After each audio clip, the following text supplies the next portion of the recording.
Going to go to this hearing or roundtable. This is a public roundtable of the Committee of the Whole of the Council of the District of Columbia. I'm Phil Mendelson, Chair of the Council and Chair of the Committee of the Whole. Today is Wednesday, October 20th, 2021. The time is 2:52 in the afternoon. And this roundtable is focusing on two resolutions dealing with appointments to the District of Columbia Retirement Board. The first is PR 24-88. District of Columbia Retirement Board, Lyle M. Blanchard, reappointment resolution of 2021. The second is PR 24-358, District of Columbia Retirement Board, Adam Weir's appointment resolution of 2021. The stated purpose of PR 24-88 is to reappoint Lyle Blanchard to the District of Columbia Retirement Board. The stated purpose of PR 23-358 is to appoint Mr. Adam Weirs to the District of Columbia Retirement Board. These are appointments by the council, and the council has three appointments that it makes to the board. The board, the Retirement Board, is an independent agency of the District of Columbia government with exclusive authority to manage the pension funds of the DC Police Officers and Firefighters Retirement Fund and the Teachers Retirement Fund. The Retirement Board is also the benefits administrator for the plans associated with each fund. The current value of the funds, the two funds combined, is approximately $10 billion. I should note that the Retirement Board also, by arrangement with the United States government, is the benefit manager for pre-1997 retirees from the district government, as well as several federal law enforcement agencies. It's not a large number of people, but it is also included within their responsibilities. The record in this matter will be open for just under 2 weeks. That is, it will close at 5 p.m. on Monday, November 1st. Again, the record closes it on Monday, 5 p.m. on Monday, November 1st. That's so that the council can take these up at its legislative meeting on November 2nd. We have two witnesses, and those are the nominees. If they're both here, I'll hear from each in turn, and then I'll have some questions to ask. Lyle Blanchard and Adam Weirs.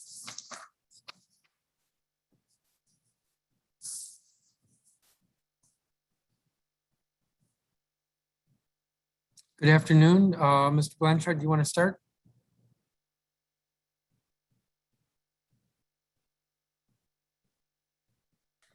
Yes. Can you hear me now? Yes. All right. Good afternoon, Chairman Mendelson, members of the committee and staff.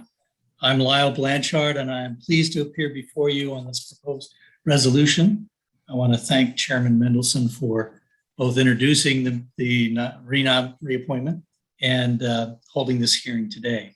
I've served on the Retirement Board for almost 19 years, and it's been an honor to bring my experience, skills, and points of view to the board when it deliberates on a wide variety of issues that affect the benefits and retirement of a key group of district residents.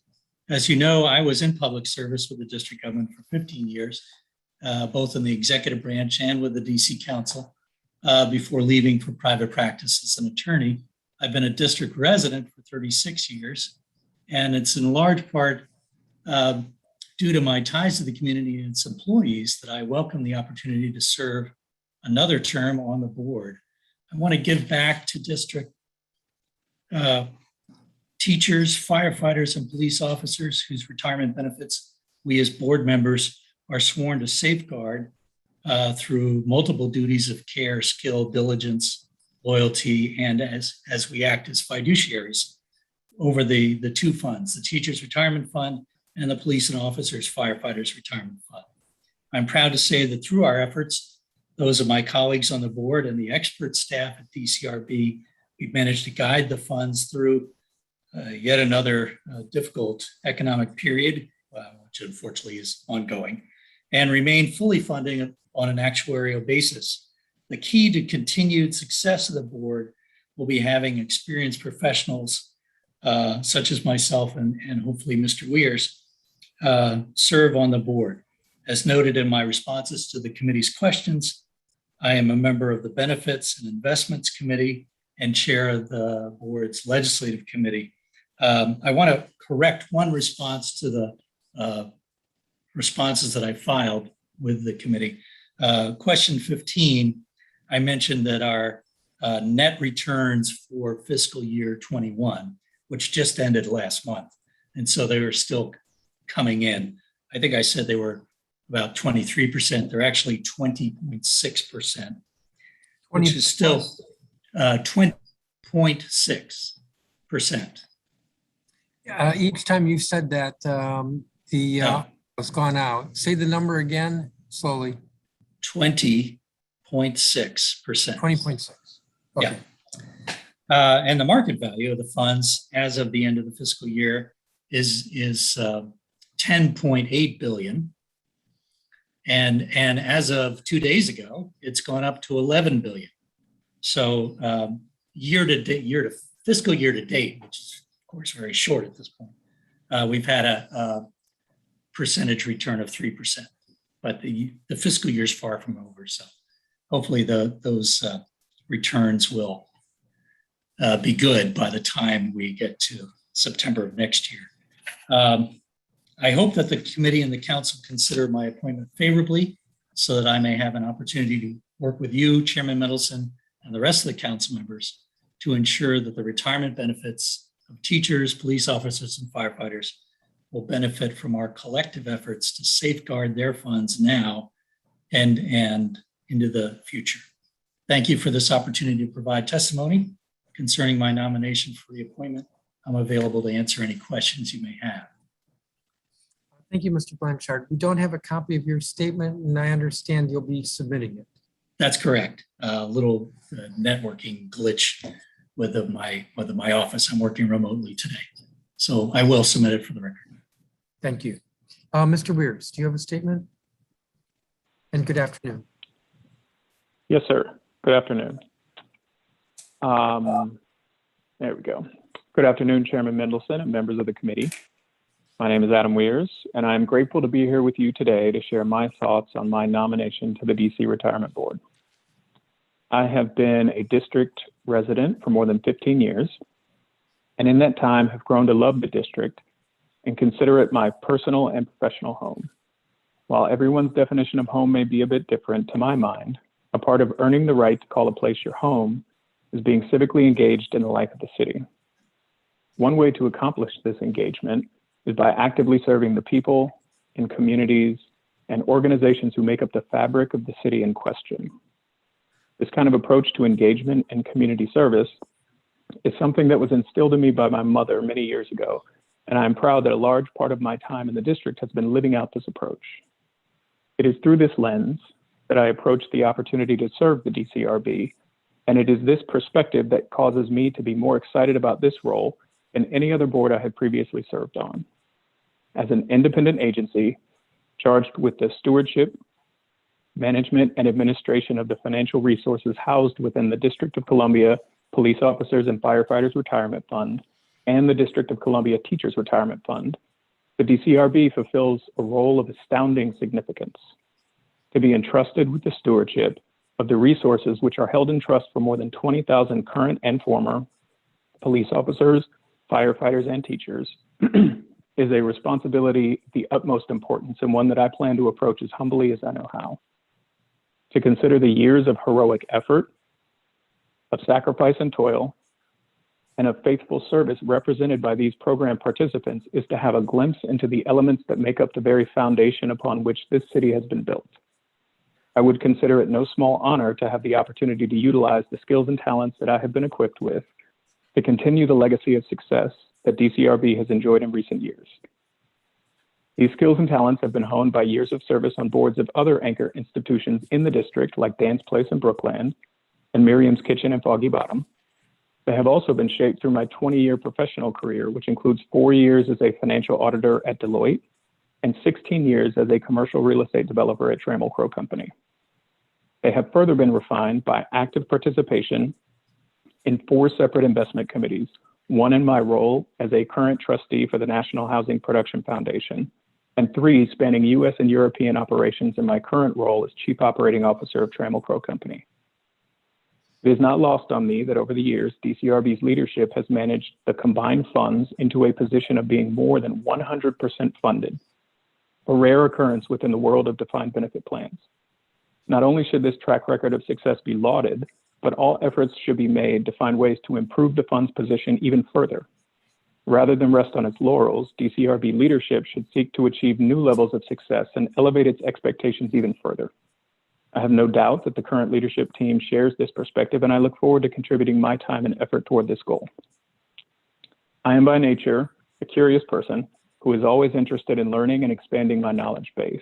So while I have the utmost confidence in the leadership team's abilities, one of the roles I hope to play as a member of the trustee team is to help us all be aware of the best practices, thought leadership, successful models, and strategies used by other retirement systems to maximize value for their program participants. I wish to again thank the committee for its consideration of me for this important role. I'm eager to serve the DCRB and its participants, and I would be happy to answer any additional questions you might have for me. Thank you. Thank you, Mr. Weir. So let me see, I have a number of questions. The first several were touched on in the pre-hearing questions that I sent you, but I always ask these at hearings. Mr. Blanchard, you've been on the board, so you know the issues that come up before the board. Do you know of any potential conflicts of interest that would that might come up? No, I don't have any conflicts of interest. And you haven't while you've... No, and I have not during my previous terms. And how would you handle a conflict if it were to arise? Well, we have a procedure for that. So anytime, let's say, typically we get notice before an investment committee meeting of our investment advisor is going to come in and talk to us about 1 or 2 investment managers.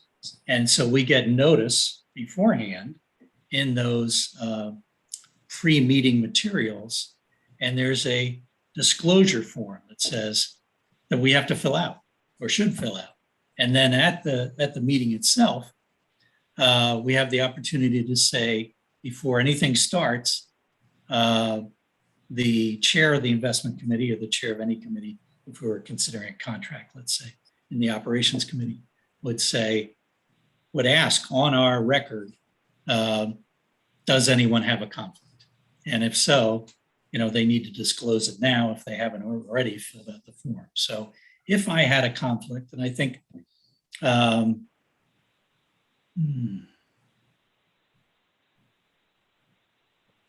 at once or twice we had an investment where my law firm didn't represent the investment manager, but represented a developer that was developing some buildings. And it was a national developer. And so I said, yes, I want to put on the record that my law firm represents this, company, and therefore I am not going to be voting on this matter at all. I'm recusing myself from participating in the board's consideration of this, even though my firm does not represent directly the entity that we're talking about hiring. So that's how it's been handled in the past. And I think that only happened twice in my 19 years, but that's the protocol that we have. So that's how you would handle it. Mr. Weirs, do you know of any conflict of interest that might come up? No, sir, I do not. And if there was one, what would you do? I'd be very comfortable with the procedures that Mr. Blanchard outlined and would have no problem recusing myself were it to be necessary. Thank you. Mr. Blanchard, you've been on the board for a while. How much time is involved? Well, I'm And I hope your answer is chuckling. much different than your email that you sent me a couple months ago. No, it's consistent. So again, as I think one of the nominee in the previous hearing for WMATA was told, it's about 20 hours. So it's the same. My answer a few months ago or a few weeks ago and today is the same. It's approximately 20 hours. At least half of that is reading materials and the other half is actually attending and participating in meetings. Which could be a meeting of the board or it could be a meeting of a committee that you're on. Correct. Each trustee at the beginning of each year, we vote for officers, such as who is going to be the chairman of the whole board, who's going to be the vice chairman, the treasurer, secretary, and then people indicate which committees they'd like to serve on. We generally only serve on, everyone's a member of the board, everyone's a member of the investment committee, and then we are assigned the 2 other committees. So yes. Knowing how much time is required, since you've been on the board, do you have the time to serve on the board for the next however many years? Yes, I do. The remainder of this year until January 27 of whatever it is, 2025. Yes, I do. And Mr. Weirs, do you have the time to serve? Yes, sir, I do. The process and the cadence that Mr. Blanchard laid out is familiar to me. I'm comfortable with having advanced materials, needing to prepare before committee meeting or board meeting either.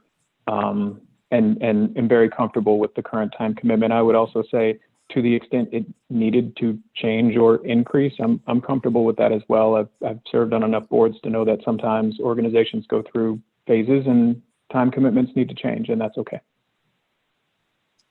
Mr. Blanchard, how would you describe your attendance so far in your current term?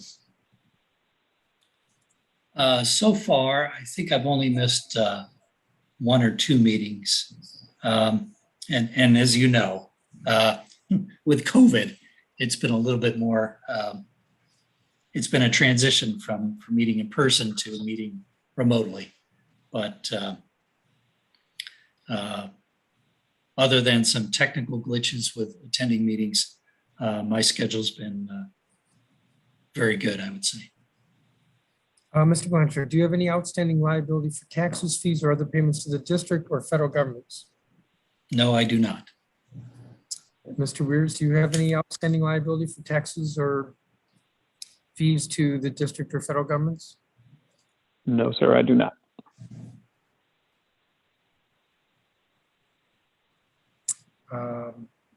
The board has been undergoing some turmoil over the past few years with adverse findings during the CAFR audit and leadership turnover, especially the executive director position. Mr. Blanchard, can you discuss what steps the board has been taking to address this? And if you would like to see something more than what the board's been doing? Yes, thank you. Thank you for this opportunity to make some comments on this issue. We have, as you know, so let me give you a tidbit of history. So our long-serving CIO and then executive director, Sheila Morgan Johnson, formally retired in February of this year, was replaced with an interim person, Karen Shu, who was our benefits administrator. And then she, for family reasons, had to depart. And then we were fortunate to get to hire on an interim basis Betty Ann Kane, former council member Betty Ann Kane, who had also been on the board before my term started, and Ann had served as executive director for a while as well. So she came in, was very capable. Is still on a consulting basis, but I'm happy to say that on September 7th, we finished our hiring process for a new executive director and hired Mr. J.P. Ballesteri. And he has a lot of experience both in finance and in the law. He believes in promotion from within and creating a career path for employees. And he has, we filled some positions during the year already. So we were able to hire a chief financial officer, Mr. Manetzi Musera, and that was back in March. We have a new pension administrator, new but has been there forever as a deputy, Daniel Hernandez. And we have elevated, or Mr. Ballesteri, in his role as executive director, has elevated a long-term investment employee in the investment division, Patrick Som, and he's now been appointed hired as the chief investment officer. So we have those 4 top positions: the executive director, the pension administrator, the CFO, and the CIO, chief investment officer, all filled. We're in the process of hiring a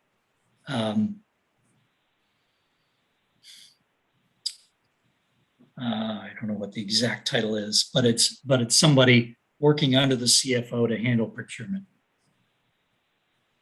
So we're in the process of working with, we have been working with the Office of Contracts and Procurement, the District Office Contracts and Procurement.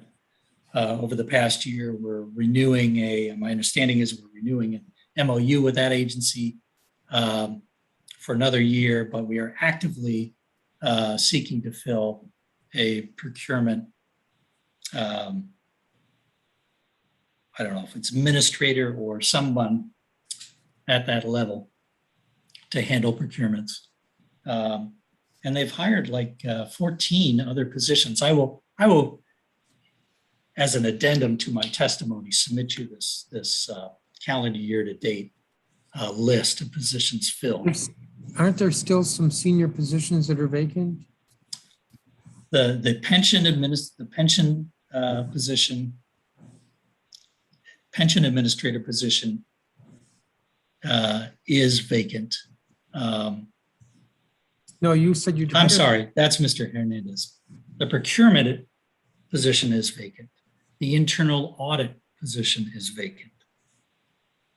And we're working to fill that as well. And there's the third one that would be all of these are Mr. Ballesteri's picks because he's the new executive director. But would it be a chief operating officer who would essentially be Mr. Ballesteri's assistant administrator?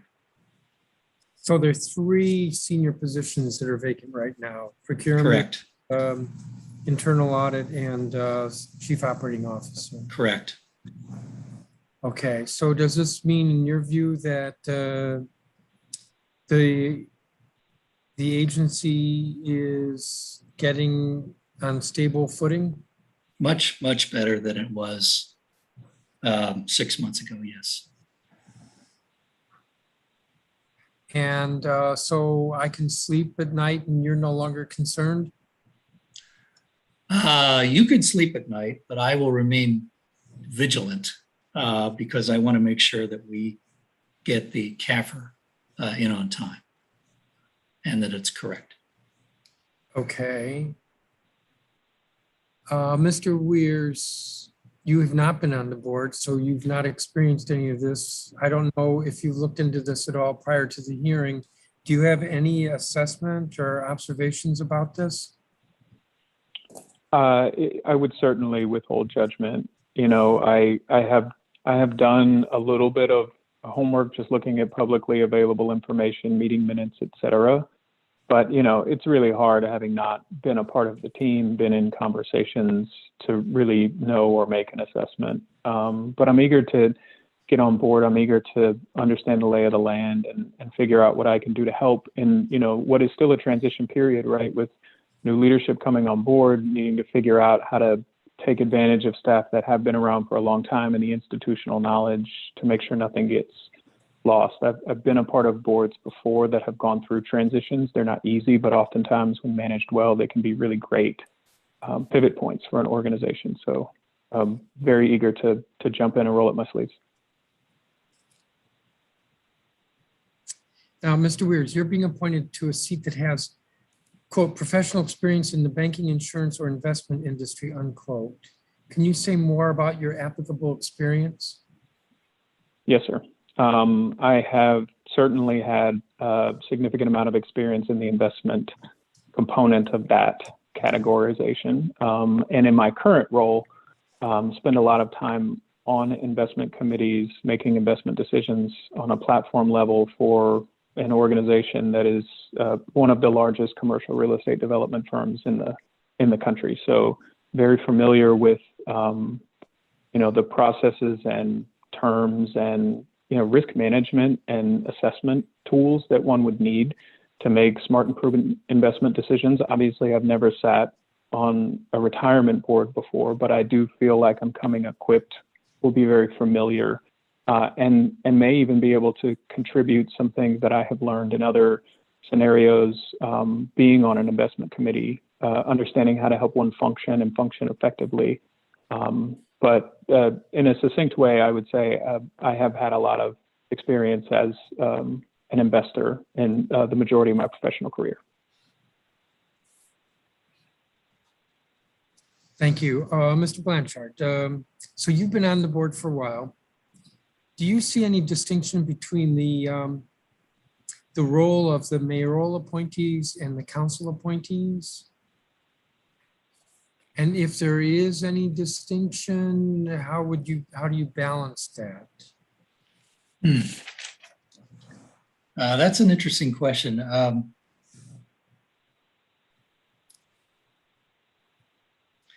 We all work together collaboratively.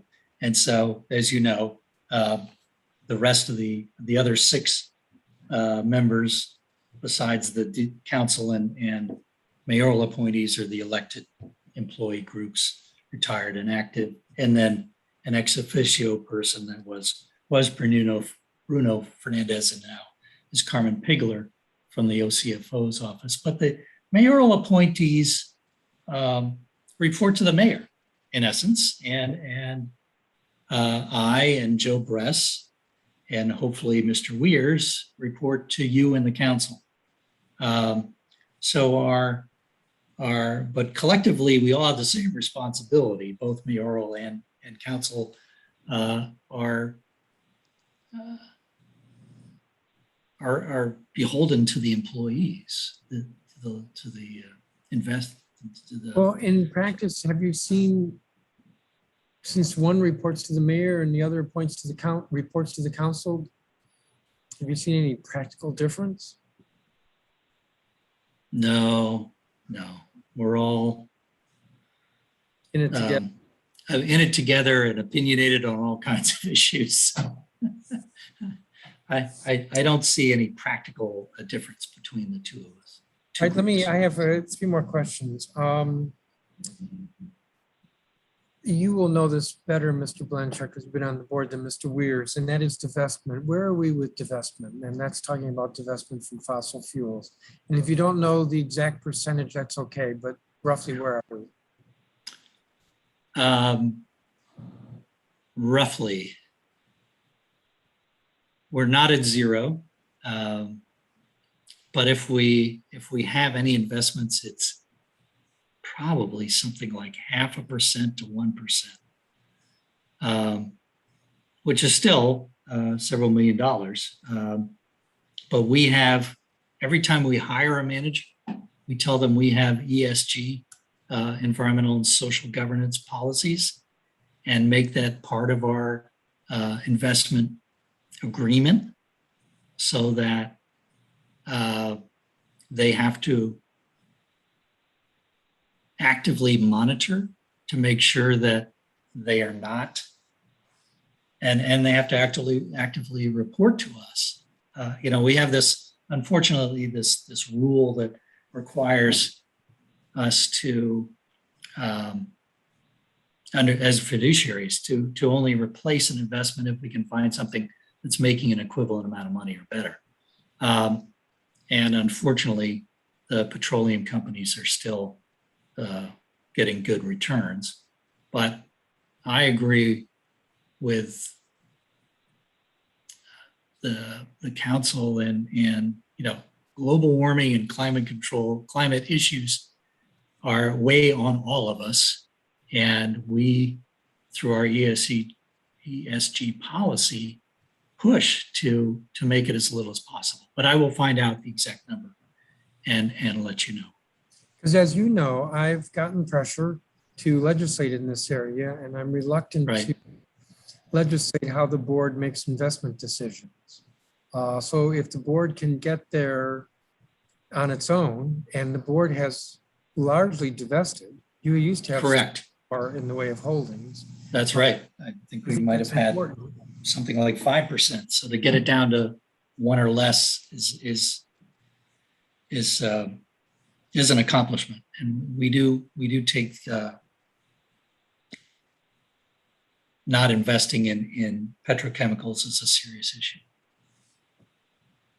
Mr. Weirs, did you want to speak to this?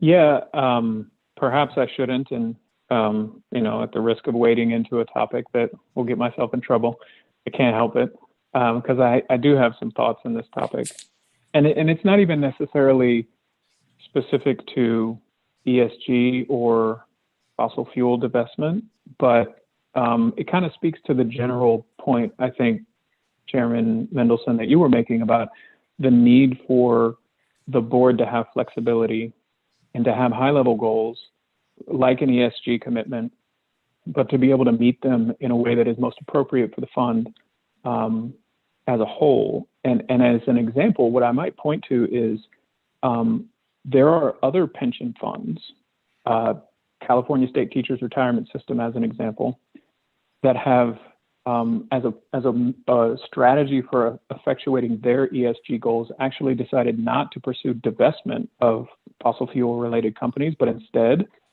to take a role that I believe they describe as passive investor, active shareholder. And so what you have seen recently in some of the headlines, like at ExxonMobil, where a number of investors banded together to appoint an activist board member to the ExxonMobil board that was very important or very focused on climate change and ESG and effectuating change inside of ExxonMobil. That happened because some retirement funds decided they're not going to divest. They're actually going to make a change from inside that organization. They banded together. They got someone on the board.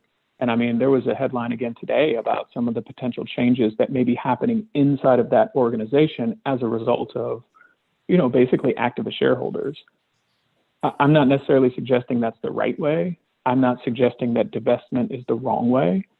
But I do think flexibility is important because one of the things that I think we're learning, everybody, all of us, the royal we, DCRB, California State Teachers, sovereign wealth funds, et cetera, is the ways in which you can make the change that you seek are, changing and evolving over time. And so you wouldn't necessarily want to lock yourself into one direction or the other. But I'll stop again. I probably should have just kept my mouth shut and said no. Okay, well, I do have another question sort of along this line. I'm going to ask both of you, and that has to do with diversity in fund managers. This is an issue that's come up between the committee and the board, and we actually legislated a requirement for reporting. There's still some legislation pending that would go further. Since you've been on the board, I will ask you, Mr. Blanchard, first, and then you, Mr. Weirs. Thank you. Thank you, Chairman Mendelson.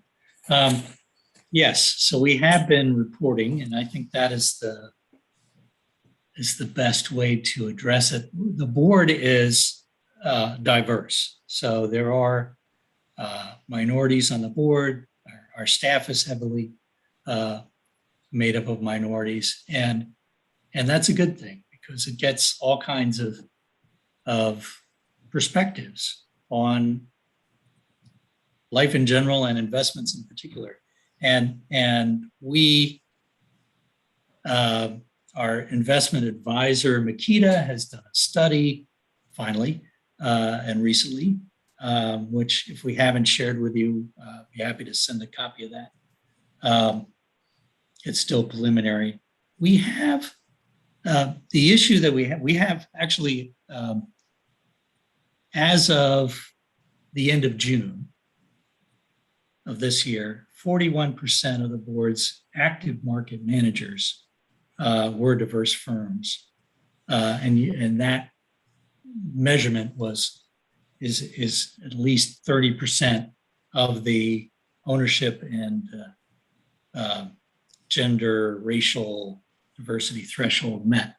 So, you can have women, you can have minorities, and the issue that I see coming up with the legislation that we want to talk about some more with you and Councilmember McDuffie is where to draw the line, because we had a very good diverse manager called Channing that kind of did so well that it grew. I mean, the market was good this past year, and so it grew to nearly $3 billion of assets under management, and the threshold in the legislation, I think, is $2 billion. So we don't want to discount diverse managers just because they hit that emerging ceiling. So that's what I want to. That's what the board wants to talk to the council about. Maybe tweaking the definition somewhat so that we can count very good diverse managers like Channing in our diverse and emerging manager bucket. But yes, we are actively looking for diverse managers. We think they're very good and they bring a lot to the table because they're working harder than some of the older all white firms, because they're trying to make it, the diverse firms are trying to make a name for themselves, and they work a lot harder and sometimes a lot smarter than the old traditional firms. Mr. Weirs? Certainly think that the request for information and reporting on this topic of diverse managers, I would include emerging managers as well. I think it is smart. I think it makes sense. And I would not only applaud, but I'd encourage the council to continue to ask the board as much as possible what is being done and how much progress is being made. I would agree with Mr. Blanchard, and I think, Mr. Chairman, with where you were headed, that it's probably not, at least to my mind, wouldn't make sense to go beyond requests for information in terms of like requiring or setting minimum levels. And part of the reason why I think that is because, again, this theme of flexibility to me is really important. I think it is important for the leadership team of this fund to be able to understand what is important to us, what the strategic goals are, and then be able to work in whatever way we collectively feel is most effective to get there. There should be someone asking us how we're doing. If we're doing a bad job, we should be criticized for it. But I think we need flexibility to be able to do it in whatever way feels best. And as an example in this context, what I would say is, I actually think you could think about a diversity, equity, and inclusion commitment as being far broader than just diverse managers.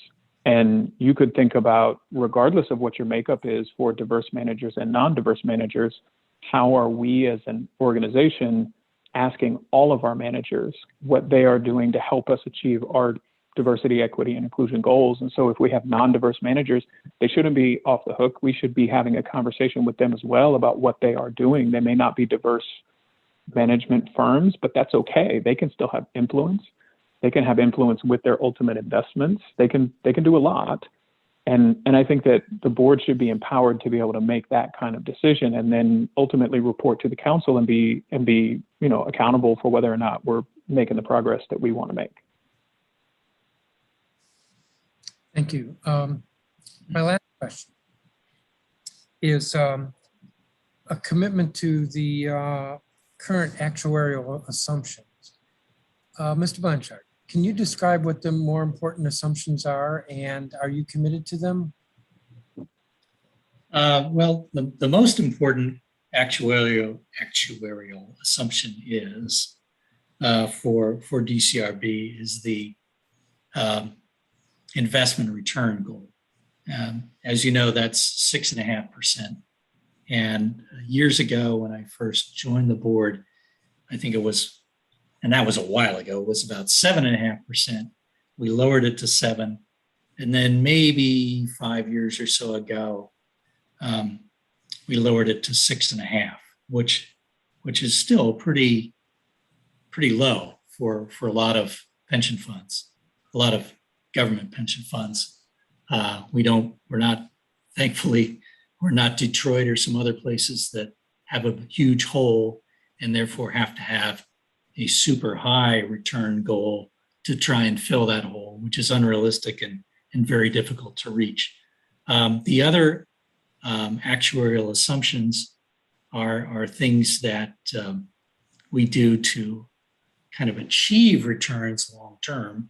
So we have a policy of 7-year smoothing, which helps kind of take the peaks and valleys and over, it used to be a 5-year period. Now it's been 7 for at least 3 or 4 years. That helps smooth out the how we're doing as far as reaching the fully funded status. Those are the two that we can tweak. The ones we can't really tweak are morbidity rates and COLAs. COLAs are, of course, as you know, set in the union contracts with the employee groups, and morbidity is like well, it's like working for an insurance company. You try and calculate, if I was going to be an investor and the investment advisor asked me, well, what do you want to do when you retire? And I say, I'd love to do X, Y, and Z. And they say, well, for a white guy, you'll probably die at age blah, blah, blah. And then your wife, who will outlive you, you need to plan for her. So the morbidity rate things we can't change except through health and diet and exercise. Yeah, but there's another assumption. That's the 20-year closed amortization. Oh, okay, very good. I'd forgotten Correct? about that. Yes. Some pension funds don't have a closed amortization. Yeah. No idea how they can be honest about what their No, I don't like that. That's like, well, it's like a pay-go fund. You hope you have money in the future to pay for what you're taking on today. Yeah. So I think a closed-end fund, yes, we would remain committed to that, a closed period for amortization. So I ask only because we know with other pension funds that in other jurisdictions, they have a higher rate of return assumption. That sounds great. The fund's going to get 8%, but they don't. And they don't. And then what's their unfunded liability? And with a lower assumption, it really means something when we say that our funds, your funds, are fully funded. Right. Mr. Weirs. Certainly committed to continuing this structure, these assumptions, and this track record. I agree with your sentiment, Mr. Mendelson, and everything that Mr. Blanchard laid out. That said, I do think it is healthy practice to, consistently ask ourselves, are our investment allocation decisions correct? Are they up to date? How do we stack up to other pension funds and retirement funds, many of whom are in a different funding position than DCRB? Still good exercise. I even think it's interesting to think about, other really long-term horizon investors that aren't, liability-based, like a pension fund, say an endowment, a sovereign wealth fund, something like that. How do they do what they do, and how is it different? Not necessarily saying we want to, chase them or track it, but it's just interesting to know. And I would certainly be a fan of always questioning ourselves about, are we doing everything that we can to have the best performance possible? But so I certainly would not come in thinking that we should change any of the core assumptions that we just talked about. Thank you.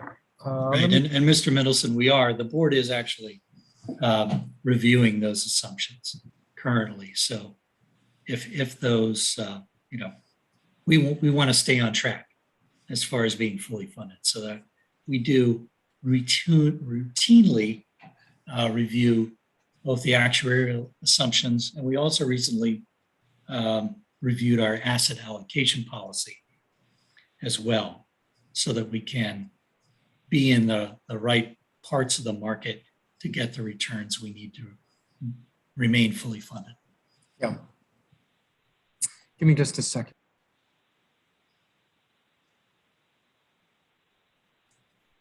I do not have any other questions for you guys, you gentlemen. Thank you. Thank you very much. Mr. Blanchard, thank you for your service to date. And to each of you, thank you for your willingness to serve for the terms being proposed.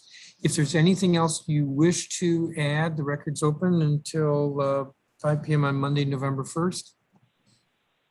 But my plan is to move forward as quickly as we can for a markup by the committee of the whole and a vote by the full council. So thank you again to each of you. And with that, I'm going to end this hearing. The time is 3:39 in the afternoon, and this hearing